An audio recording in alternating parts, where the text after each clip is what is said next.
Sometimes, life gives us moments that stop us cold, moments that make us question everything we thought we knew. That's exactly what happened to Ryan, a single dad who had finally gathered the courage to try dating again after years of putting himself last. He wasn't expecting fireworks. He wasn't expecting magic. All he wanted was a simple evening with someone who might understand the chaos and the tenderness of raising a child alone. But the second he opened the restaurant door for his blind date, and she leaned in to whisper something almost too soft to hear, his entire world shifted. Because what she whispered wasn't a greeting. It wasn't a flirtatious hello. It was something that made his chest tighten, his breath hitch, and his heart feel like it had been cracked open.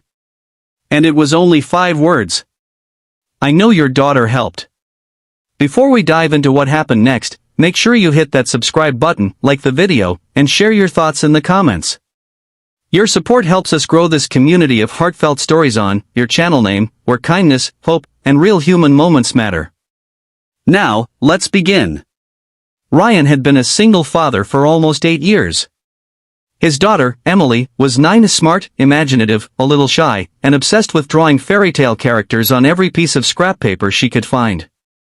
She was the light of his life, the reason he worked long hours at the local auto shop, and the reason he learned how to braid hair using YouTube tutorials at 2 in the morning. Everything Ryan did, he did for her. But even the strongest hearts get lonely. He wasn't looking for romance, not really. He just missed adult conversation.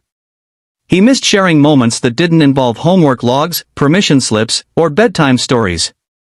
So when his coworkers talked him into trying a blind date, he finally said yes.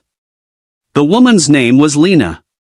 They hadn't exchanged pictures, just a brief introduction through a mutual friend who insisted they'd get along great. Ryan was nervous, but Emily wasn't. In fact, she was thrilled. "Daddy," she said the afternoon of the date, "you have to look nice. Wear the blue shirt. It makes you look warm." Warm. Ryan didn't know whether to laugh or cry at the sincerity of her choice of words.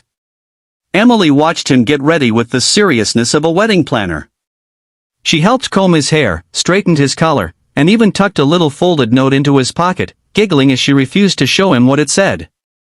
When he dropped her off at his sister's for the evening, she hugged him tight and whispered, "Don't be scared, Daddy. Just be kind."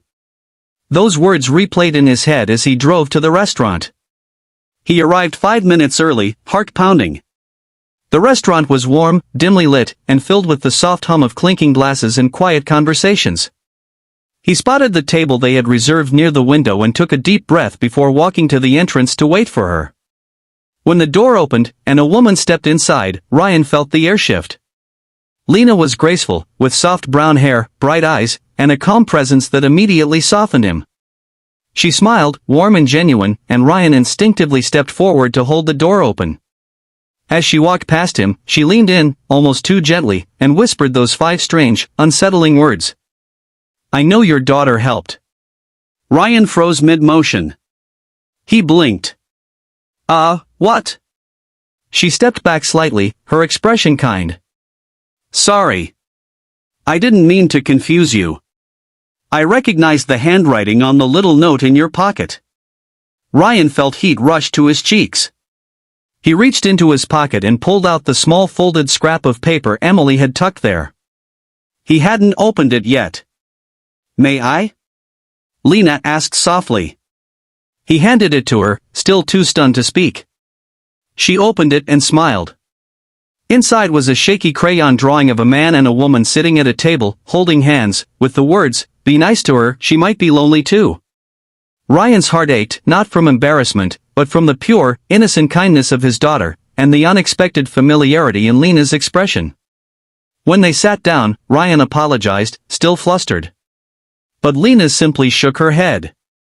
"You don't need to apologize," she said. "Your daughter is thoughtful. And she's right." Ryan relaxed, and the evening unfolded naturally. They talked about their lives, Ryan sharing stories about single fatherhood, and Lena revealing she worked as a speech therapist at a children's hospital. She had seen more courage in kids than in most adults, she said, and she believed in the little gestures that held a person together. Halfway through dinner, Ryan asked how she recognized the handwriting. She hesitated, then reached into her purse and pulled out a worn piece of paper. It was a drawing, one that looked old, faded at the edges but clearly created by a child years ago. It was similar to Emily's doodles, two stick figures, one sad and one smiling, holding hands, with a note that said, "It's okay to cry. I'll stay with you." "My little sister drew this for me when we were kids," Lena said quietly. "She gave it to me the day I told her I felt invisible at school. That drawing helped me more than she ever realized." Ryan felt a wave of emotion wash over him. "That's why I recognized your daughter's drawing," Lena continued. "Kids who feel deeply, they leave little marks on the world. Marks adults forget how to make." The rest of the evening was filled with gentle laughter, shared stories, and comfortable silences. Kindness flowed between them without effort. Every time their eyes met, Ryan felt something warm settle in his chest, something he hadn't felt in a long time. When they finished dinner, they walked out into the cool night air. Ryan opened the door again, and this time she looked at him with a grateful softness. "Thank you for tonight," she said. "Thank you for understanding," he replied, unsure how to capture everything he felt. They paused by her car. Ryan didn't want to rush anything, but he didn't want the moment to end either. "Can I see you again?" he asked. Lena bit her lip, smiling. "I'd like that." Before she got in her car, she gently pressed the old drawing into his hand. "I want you to have this," she said. "To remind you that kindness doesn't disappear. It just waits for moments to show itself again." Ryan held the paper, stunned. "This means a lot to you." "It does," she said. "But I think you and your daughter will understand it even more." That night, after picking up Emily and bringing her home, he tucked her into bed. She sleepily asked, "Did you have fun, Daddy?" Ryan smiled. "Yeah, sweetheart. I did. And your note helped." Emily grinned proudly, eyes twinkling. "I knew it." He pulled the blankets up around her, then showed her the drawing Lena had given him. Emily studied it quietly. "She was sad?" "A long time ago," Ryan said. "But someone was kind to her. And it helped her grow brave." Emily traced the smiling stick figure with her finger. "Like when you're kind to me?" Ryan felt his throat tighten. "Exactly like that." She hugged him. "Do you think she needs a friend, Daddy?" "I think," he whispered, brushing her hair back, "she might already have two." Emily giggled sleepily. "Good. Nobody should be lonely." When she drifted off, Ryan sat in the dim hallway, holding both drawings, the old one from Lena and the new one from Emily. Two pieces of paper, years apart, connected by the same message. Kindness echoes. It travels. It finds people when they need it most. Over the next few weeks, Ryan and Lena saw each other often.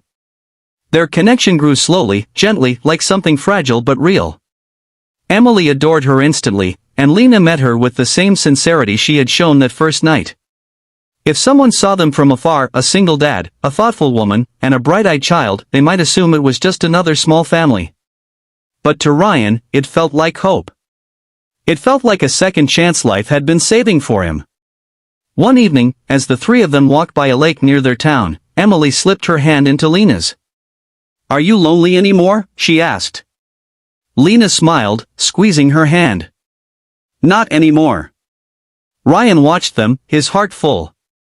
Sometimes, kindness begins with opening a door. Sometimes, it begins with a crayon drawing. And sometimes, it begins with a whisper that changes everything. At the end of the day, kindness isn't complicated. It's the quiet bravery of caring. It's the small note a child writes to encourage someone they've never met. It's holding the door open for someone who might understand your heart more than you realize.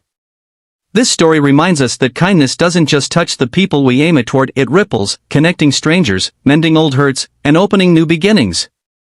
So let this be your reminder today, small acts matter. Your kindness might be the whisper someone has been waiting for. Spread compassion. Spread hope. And whenever you can open the door for someone, you never know what it might lead to.